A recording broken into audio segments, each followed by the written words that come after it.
Boa tarde, boa tarde, boa tarde, Erev Tov. Nós estamos, neste momento, iniciando o projeto de leitura no Papo Monoteísta. O projeto de leitura é do Guia dos Perplexos. E o Nigun que vocês estão ouvindo ao fundo é um Nigun cabalista para afastar, para limpar as más influências. Ele vai limpar as más influências. Extraordinário esse Nigun. Seja bem-vindo ao Papo Monoteísta, seja bem-vindo ao projeto Leitura do Guia dos Perplexos de Maimônides, o Rambam. Vamos então para a página 94, ler o capítulo 20. Seja bem-vindo!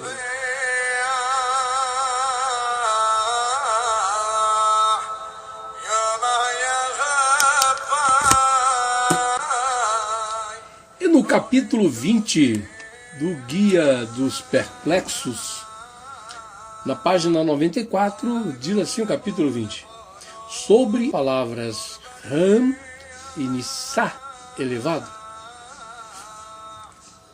Ram é um homônimo que designa elevação no espaço, mas significa também elevação de grau em majestade, honra e nobreza. E está escrito e a arca foi elevada, Vataron, por cima da terra. Gênesis 7, 17. Temos um exemplo de acordo com o primeiro significado. Então, já vamos fazer um outro que é já elevei Aromote, um escolhido dentre o povo. Salmos 89, 20. Também em porquanto te elevei Arimote, no meio do povo. 1 Reis 14, 7. Estes são de acordo com o segundo significado. Sempre que o verbo ram, elevar, for aplicado a Deus, é de acordo com o segundo sentido, como em elevado, rumá, sobre os céus, ó Deus. Salmos 57, 6. Nissá também possui os significados de elevação no espaço e de elevação de grau de grandiosidade e dignidade. Como exemplo do primeiro sentido temos e levantaram o seu trigo sobre seus jumentos. Gênesis 42, 26. E como essa, existem várias passagens nas quais o verbo nissá está no sentido de levantar e transportar e elevação no espaço. Como exemplos do segundo sentido, temos e seu reino será elevado, Vetinasê, Números 24, 7. E os levou e os elevou, Vaenascen, Isaías 43, 9. Também, e porque os elevais, Titnaseu, Números 16, 3. Sempre que o verbo nassá é atribuído a Deus, é nesse último sentido. Eleva-te, rinascê, ó juiz da terra. Salmos 94, 2. Assim disse o Altíssimo, Ram, e elevado, Nissá. Isaías 52, 15. Elevado em majestade e poder, e não na altura, no espaço. Talvez encontres dificuldade como com o que eu disse sobre Ram ser elevação de grau em majestade e poder. E poderás dizer, como podes atribuir diversos significados a um mesmo termo? Mas ficará claro a ti que quem possui uma compreensão perfeita não descreve Deus com diferentes e variados atributos, e que todos os diversos atributos que indicam majestade, glória, poder, perfeição, benevolência, etc., todos indicam um único significado, que é a essência divina, e nada além dessa essência. Virão capítulos sobre os nomes e atributos do Eterno. Este capítulo possui somente a finalidade de ensinar o significado das palavras Ram e Nissá. Quando atributos de Deus não podem ser entendidos como elevação no espaço, mas tão somente elevação de grau. Então, nós podemos verificar os dois sentidos que tem tanto Nissá quanto Ram. Quando aplicado ao homem, ele tem um significado. As coisas comuns, ele tem um significado. Mas quando ele é aplicado, atribuído a Deus, eles são direcionados para os atributos do Eterno. Os atributos que indicam majestade, glória, poder, perfeição, benevolência, grandeza, etc. Então, nós estamos vendo essa diferença de significado pela atribuição. Assim é o idioma hebraico. Já no capítulo 21 é descrito da seguinte maneira: sobre o verbo avar, a expressão vaiavor, o pedido de Moisés e a resposta recebida. Var, seu primeiro significado é ubur, em árabe, ou seja, o deslocamento de um corpo no espaço. Designa, primeiramente, o movimento de um ser vivo numa certa distância em linha reta, como em "e ele passou, avar, diante deles". Gênesis 23, 3. Passa avor, diante do povo. Êxodo 17, 5. Isto é frequente. Ele é empregado também no modo figurativo para expressar a propagação do som no ar. E fizeram passar vaiaviru,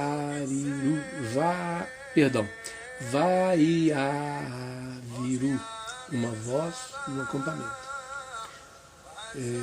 Gênesis 36, 6.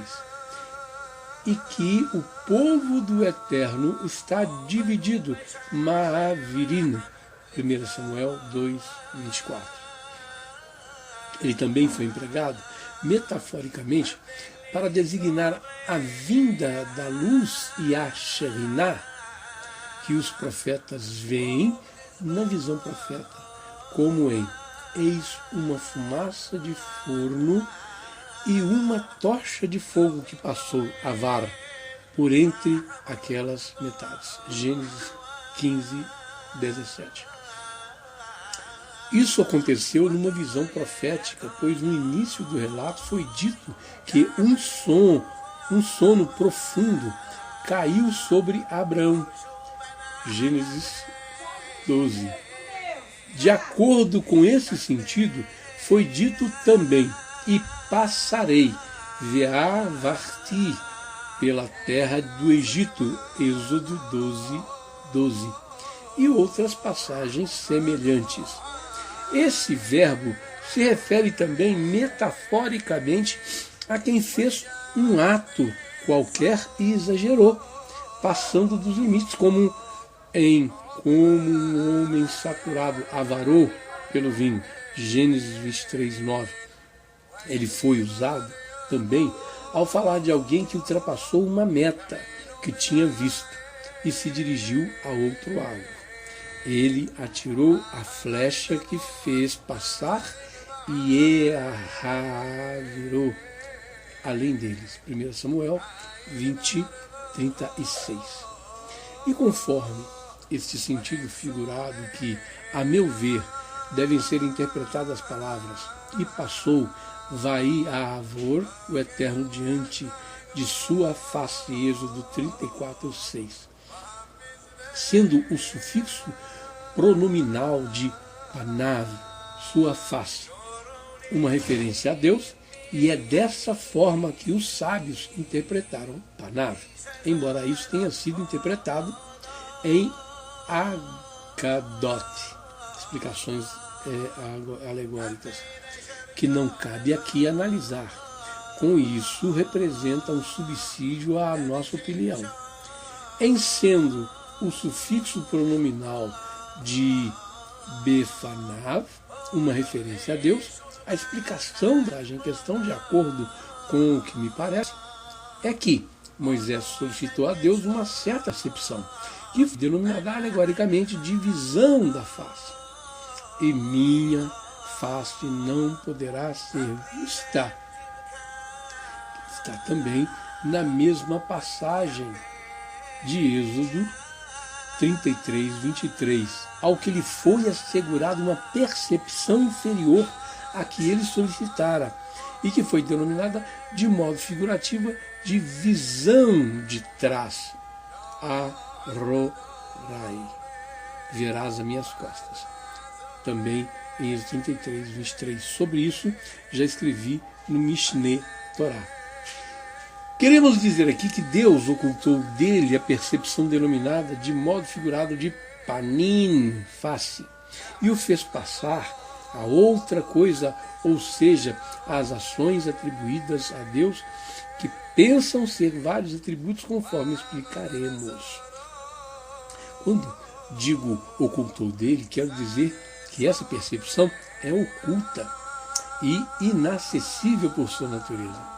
E quando a mente de um homem perfeito alcança o que é possível ser alcançado pela natureza, e ele solicita uma percepção além desta, sua percepção tornar-se-á confusa e ao mesmo será perdida, como será explicado adiante neste tratado.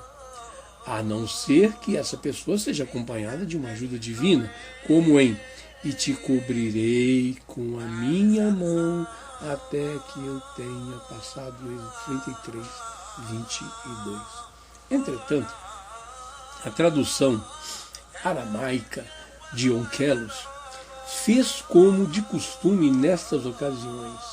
Toda vez que encontra alguma menção atribuída ao Eterno, qualquer implicação de corporeidade ou de algo relacionado à corporeidade, ele supõe que há uma omissão no anexo de Nishmar e interpreta essa relação como relacionada a algo omitido no anexo do nome do Eterno. Assim, por exemplo, na passagem "Eis que o Eterno estava ele", Gênesis 28:13, ele interpreta que a glória do Eterno estava sobre ele, Jacó. Sobre as palavras "observe o Eterno entre mim", Jacó, e ti, Labão, Gênesis 31:49. Ele diz "Yesher Meirá da Hashem", a palavra de Deus o guardará. Dessa forma, ele procede continuamente em sua explicação, e assim ele agiu em relação às palavras "e passou, vai a Avor", diante de sua face, Êxodo 34:6, traduzindo como "Veabar Hashem Shechinte ao Aporri Ukra", Deus passou a sua Sheriná diante de sua face, de Moisés, e disse. Segundo ele, o que passou é sem dúvida algo criado, e o sufixo pronominal de panav estaria relacionado a Moisés, nosso mestre, e o significado de ao panav, diante de sua face, seria então em sua presença, como em "e passou o presente diante dele", ao panav, Gênesis 32:21. E esta explicação também é boa e plausível. auxiliam a explicação do Onkelos, o prosélito, as palavras da Escritura, e será quando passar vor a minha glória, Êxodo 33, 22, que diz explicitamente que o que passou foi algo atribuído a Deus e não à sua essência. Que seu nome seja glorificado para sempre. Sobre essa glória foi dito até que eu pare, e depois passou. Vai avor o Eterno diante de sua face. Gênesis 34, 26, Êxodo 34, Êxodo 34, 6. Entretanto, se for necessário supor que o anexo do Nishmar foi omitido, como o Onkelos costuma fazer, às vezes ele explica a expressão omitida como Icará, glória, às vezes como Sheiná, e às vezes como Meinra, palavra divina, de acordo com o contexto de cada lugar. Explicaremos o anexo omitido aqui como Kol, voz, como se tivesse dito. E passou a voz de Deus adiante de sua face e disse. Já explicamos que o idioma hebraico emprega de modo figurado o verbo avar, passar, em relação à voz, como em e fizeram passar, virou uma voz pelo acampamento. Êxodo 36, 6. Assim entenderíamos que a voz o chamou, e não deve ser difícil entender que a chamada seja atribuída à voz, pois estas mesmas expressões foram usadas nas palavras de Deus a Moisés, como em ele ouviu a voz que ele falava, número 7, 89. E da mesma maneira que atribuiu a fala à voz, assim também atribuiu a chamada à voz. Algo semelhante aparece explicitamente ao atribuir a fala e o chamado à voz, como em e uma voz diz, clama, e disse o que hei de clamar, Isaías 46. Conforme essa elipse, o sentido será assim, e uma voz vinda de Deus passou em sua presença e chamou, eterno, eterno. Já a repetição da palavra eterno é para reforçar o chamado, pois o endereçamento aqui é Deus, como em Moisés, 3:4, Abraão, Gênesis 22:11. E esta é também uma bela interpretação. Não pensem ser estranho que um assunto profundo, difícil de ser entendido, tem interpretações diferentes, pois isso não prejudica ao que nos ocupamos aqui. Tu estás livre para escolher qual opinião queiras. Que toda essa grande cena aconteceu sem dúvida numa visão profética, e que o pedido feito por Moisés totalmente em termo à percepção mental da inteligência, ele foi recusado, e o que ele alcançou e percebeu foi completamente mental, sem a intervenção dos sentidos, conforme explicamos no início. Ou 2, que existiu também a percepção do sentido da visão, contudo uma visão de algo criado, que ao vê-la, a percepção intelectual alcançou sua perfeição, como o Onkelos interpretou. Se é que essa percepção visual, aludida por Onkelos, não tenha sido também uma visão profética, da mesma forma que sucedeu com Abraão em eis uma fumaça de forno e uma tocha de fogo que passaram entre as metades, Gênesis 15, 17. Ou que existiu também uma percepção no sentido da audição, e aí foi a voz que passou diante de seu rosto, e no caso essa voz também era algo criado, sem dúvida. Escolha a ideia que quiser. O objetivo é que não acrescentes que e passou, vai, e a vor, Êxodo 34, 6, seja semelhante à passa diante do povo, Êxodo 17, 5. Pois Deus, glorificado seja para sempre, é incorpóreo, e o movimento não é possível a respeito dele, e, portanto, não se pode dizer que ele passou conforme o primeiro significado dessa palavra no idioma hebraico. Nós vimos então uma boa discussão, um bom discurso feito pelo Rambam, citando inclusive Onkelos, o prosélito, que escreveu em aramaico. Então nós temos aqui boa explicação, não é necessário nem que eu venha dar uma explicação melhor do que essa, que ficou bem clara para todos nós. Eu quero dizer para você que acabou de chegar, que você está no projeto de leitura do Guia dos Perplexos.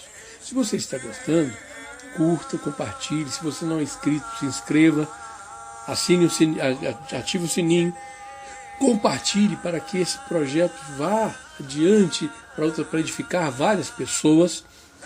E se você quer contribuir, nós temos aí o Pix, que é o e-mail da Beit Benoa Belo Horizonte, e também o número da conta bancária que é utilizada para a Beit. Seja bem-vindo ao Papo Monoteísta, esse projeto extraordinário de leitura do Guia dos Perplexos. Vamos ficar então com esse belíssimo Nigun, que faz uma limpeza, que faz uma harmonização no nosso mundo em volta, à nossa volta. Sinta essa boa energia que nós estamos passando para você através desse Nigun.